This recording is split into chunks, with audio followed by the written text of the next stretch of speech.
እኔና ባሌ የተገናኘ ነው ከሚስቱ ጋር ሱቄ ድረስ ለሚስቱ ልብስ ሊገዛ በመጣበት ነው።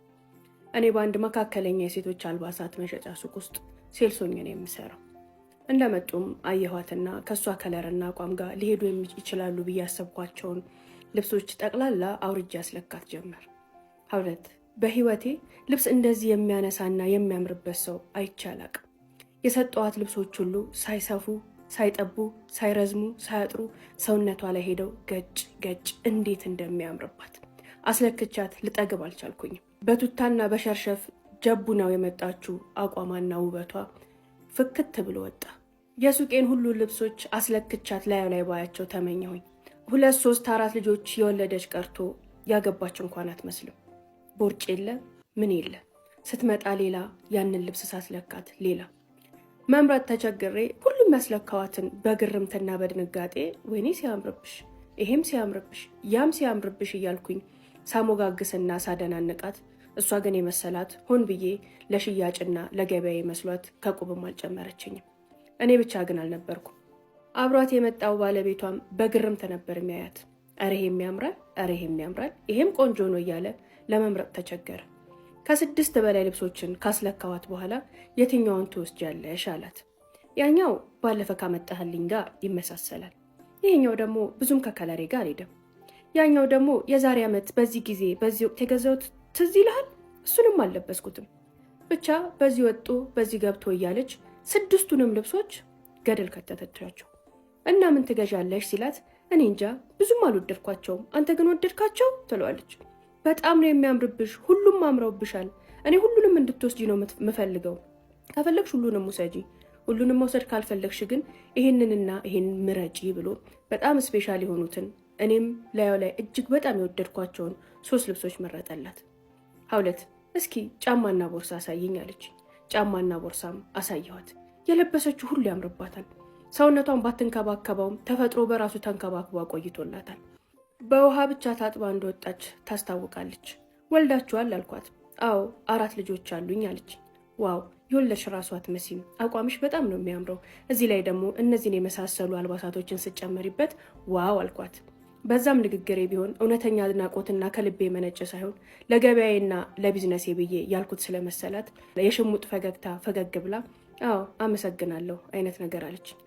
ባሏ ሁሉንም እንድትገዛቸው ፈልጓል። እውነት ለመናገር ሁሉም እጅግ በጣም አምረውባታል።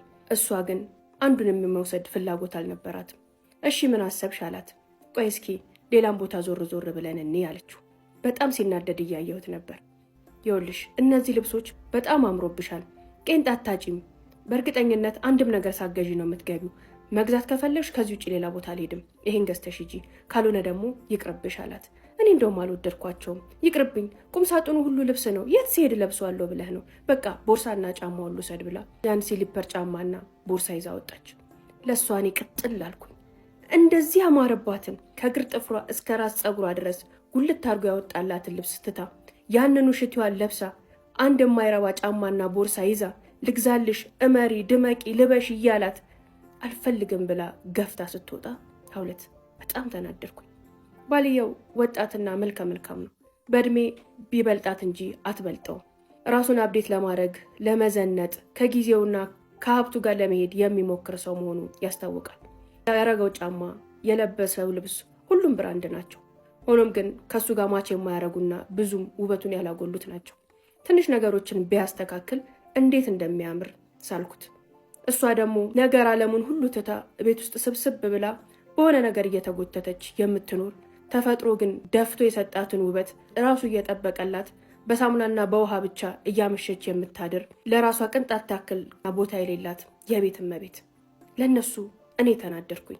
ለምን ተናደርሽ እንዳትኝ አላቅም፣ ብቻ ልበሽልኝ፣ ድመቂልኝ፣ እመሪልኝ እየተባልሽ አንቺ ግን እዛው የራስሽ የአናሳነትና የበታችነት ስሜት ውስጥ ገብተሽ በአንድ ነገር ላይ ስትዋኝ። በዛ ላይ ያናደደችኝ የስ ሄድ ለብሷለሁ ቁምሳጥኑ ሁሉ ልብስ ነው ያለችው ነገር። ቁምሳጥኑ ሁሉ ልብስ ከሆነ በቱታና በሸርሸፍ ተጀቡና ከዛ አንስታ እዚህ ድረስ ለምን መጣች እያልኩኝ ረዥም ሰዓታት ጭንቅላቴ ከነሱ ሳያርፍ ስለነሱ እያሰብኩኝ ቆየሁኝ። አሰላሙ አለይኩም ወራህመቱላሂ ወበረካቱ። ያ ጀማዓ እንዴት ናችሁ? ደህና ናችሁ ወይ? አብራችሁ ስለሆናችሁ በጣም አመሰግናለሁ። እነሆ በአዲስ ታሪክ ተገናኝተናል።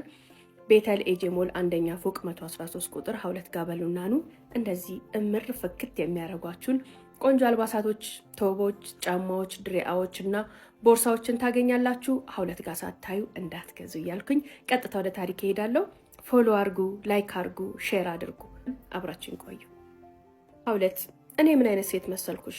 ሼፕም መልክም የለኝም። ጥግ ድረስ የደረሰ ግን ኮንፊደንስ አለኝ። ለእኔ ውበቴ ኮንፊደንሴ ነው። የትኛውም ወንድ እኔን አውቆ እኔን አግኝቶ ከኔ መራቅ ከኔ መሸሽ አይችልም። ሁሉም ወንድ እግሬ ስር ይንበረከካል።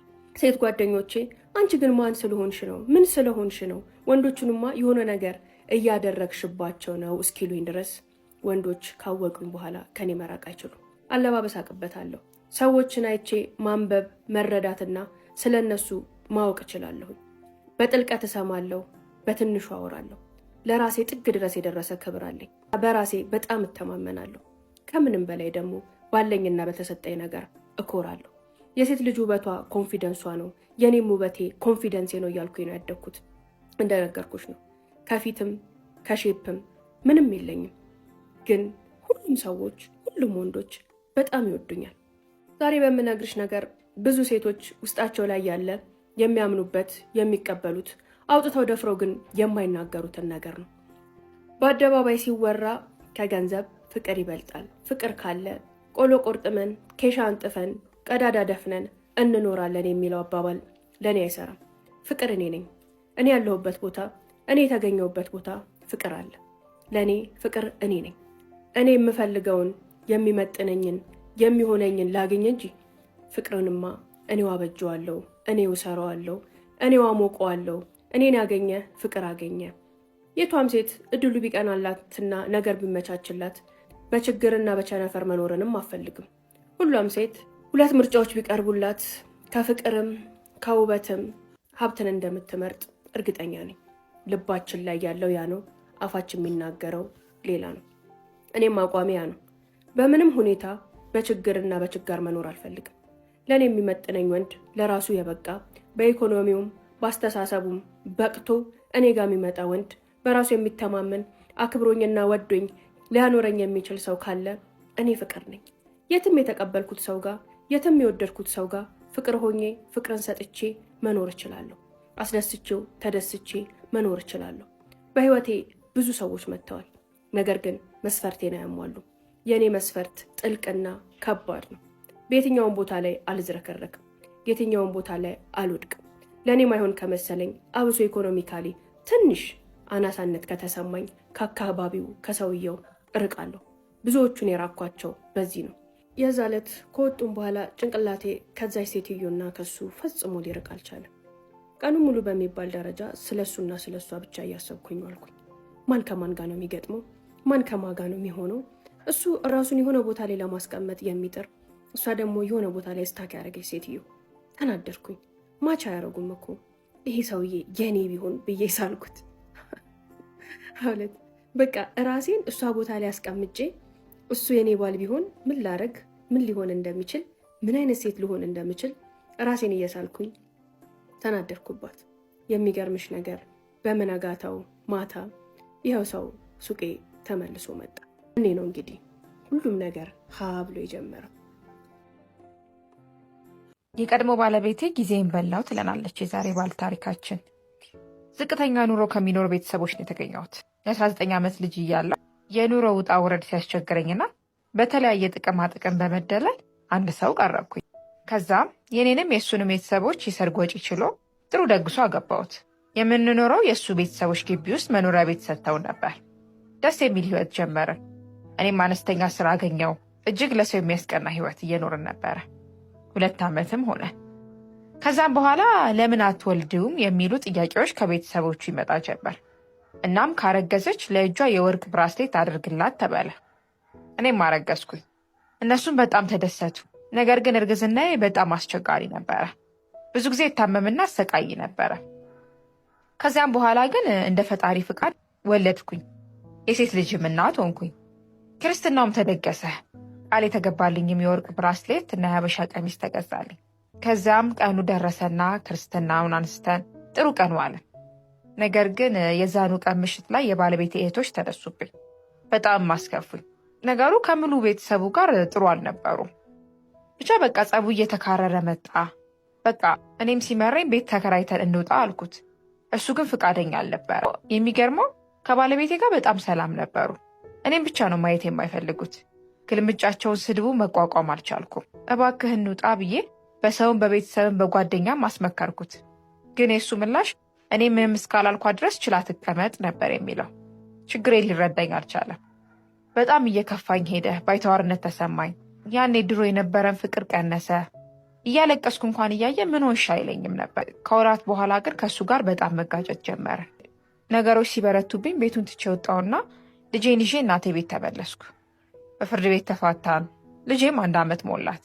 እሱም በተደጋጋሚ ልጄን ትስጠኝ እያለ በብዙ ሰዎች ያስጠይቀኝ ጀመር። እኔም ኑሮ ከብዶኝ ልጄን መስጠት ያለብኝ ሁኔታ ውስጥ ገባሁ። ከ1 ዓመት ከ3 ወር በኋላም ልጄን ሰጠሁት። ያ ወራት ለኔ ጥሩ አልነበረ። መሸከም የማልችለው ነበር የሆነብኝ። ነገር ግን ያም ተለመደ። ታዲያ 6 ዓመት ከቤተሰብ ጋር ሆነኝ። ከእሱ ጋር ግን በድብቅ መገናኘት ጀመረን። አንድ ቀን ይስተካከላል በማለት ሌላ ሰው ጋር ሳልሄድ እንዲያስብበት እድል ሰጠሁት። እሱ ግን ይህንን መወሰን አልቻለም። በአጠገብ ያሉ ሰዎች ለምን ሌላ አታገቢም ማለት ጀመሩ። እኔ ግን በፍጹም እንደዛ ማሰብ ከበደኝ። በስተመጨረሻም ሀገር ለመቀየር ወሰንኩኝ። እሱም እንደምለቅ ሲሰማ ምንም አይነት ሀሳብ አልቀየረም ነበረ። እኔም ሀገር ለቅቄ ሄድኩኝ። ታዲያ ከጥቂት ወራት በኋላ ከአንድ ሰው ጋር ተዋወቅኩኝ። ከጊዜያት በኋላም ግንኙነት ጀመረ። ታዲያ እሱ ነገር ግን የባሰ ነበረ። ከኔ ጋር እየተዝናና ሌላ ሰው ይመኛል። እናም ሌሎች የፍቅር ጓደኞች ያሉት እንደሆነ ደረስኩበት። እጅግም ከፋኝ። በቃ በወንድ አልታደልኩም ማለት ነው የሚለው ድምዳሜ ላይ ደረስኩኝ። ለመታገስ ሞከርኩኝ፣ ነገር ግን መቀጠል አልቻልኩም። ተለያየን። ከዛም የቀድሞ ባለቤቴ እየደጋገመ መደወል ጀመረ። እባክሽ አሁን ነው የገባኝ፣ ተጸጽቻለሁ፣ ልካስሽ ማለት ጀመረ። እኔም ልጄን አብሬ ማሳደግ ስለፈለግኩኝ እናም ከሌላ አባት ከምወል በሚል ተቀበልኩት። እናም ወደ እሱ ወደሚኖርበት መመለስ እንዳለብኝ ተስማማን። የመስሪያ ቤቴ ዝውውርም በአጭር ጊዜ ተሳካ። ተመለስኩኝ። ነገር ግን ነገሮች እንደጠበቅኩት አልሆኑ። ከተመለስኩ በኋላ እሱ በፍጹም አብሮኝ ሊሆን አልፈለገም። በትራንስፖርትም በሌሎች መንገዶችም በጣም ብዙ ገንዘቦችን አጠፋው። እሱ ግን እንኳን አብሮኝ ሊኖር ጭራሽም አይደውልልኝም ነበር። በድጋሚ ልቤ ተሰበረ። ብዙ ነገሬን አጣሁ። እጅግም ከፋኝ። ነገር ግን ህይወት ይቀጥላል። ኑሮዬን ቀጠልኩኝ። እና ምን ለማለት ፈልጌ ነው፣ እንደዚህ አይነት ጊዜያችሁን ከሚበሉ ሰዎች ተጠበቁ ልላችሁ ፈልጌ ነው ትለናለች የዛሬ ባለ ታሪካችን። እስኪ እናንተ በእሷ ቦታ ብትሆኑ ምን ታደርጉ ነበር? ሀሳብ አስተያየታችሁን ኮሜንት ሴክሽን ላይ አስቀምጡላት።